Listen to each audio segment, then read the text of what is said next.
Cancer మీద అవగాహన కలిగి ఉండాలి. ఉత్తరాంధ్ర గ్రామీణ వైద్యులు.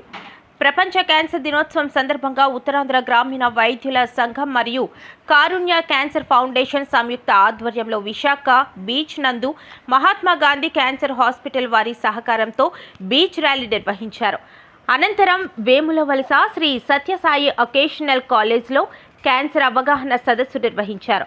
ప్రముఖ రేడియేషన్ ఆంకాలజిస్ట్, గ్లోబల్ క్యాన్సర్ ఆసుపత్రి అధినేత డాక్టర్ నవ్య విచ్చేసి ప్రస్తుత రోజుల్లో క్యాన్సర్ అవగాహన లేక మరణాలు సంభవిస్తున్నాయని, సకాలంలో జాగ్రత్తలు పాటిస్తే క్యాన్సర్ నివారించవచ్చు అని కళాశాల విద్యార్థినులకు తెలిపారు. మంచి ఆహారపు అలవాట్లు, పరిశుభ్రత పాటించాలని తెలిపారు. క్యాన్సర్ లక్షణాలు కనిపిస్తే డాక్టర్ను సంప్రదించాలని కోరారు. ఈ కార్యక్రమంలో కాలేజ్ ప్రిన్సిపల్ రామచంద్రరావు, ఉత్తరాంధ్ర గ్రామీణ వైద్యుల సంఘం వ్యవస్థాపక అధ్యక్షులు జంగం జోషి, కారుణ్య క్యాన్సర్ ఫౌండేషన్ సెక్రటరీ కోన ప్రకాష్, విశాఖ జిల్లా అధ్యక్షులు ఆకుల శ్రీనివాసరావు, లక్ష్మి, కార్యదర్శి గణేష్, ఆర్మీ వెంకట్రావు, విజయలక్ష్మి, నాయక్, కౌసల్య, లాజరస్, సత్య, పద్మ బీచ్ ర్యాలీలో పాల్గొన్నారు. మరియు వినీత, సరస్వతి, రామలక్ష్మి, లలిత, శ్రీనివాస్ విద్యార్థినులు కాలేజ్ ప్రోగ్రాంలో పాల్గొన్నారు.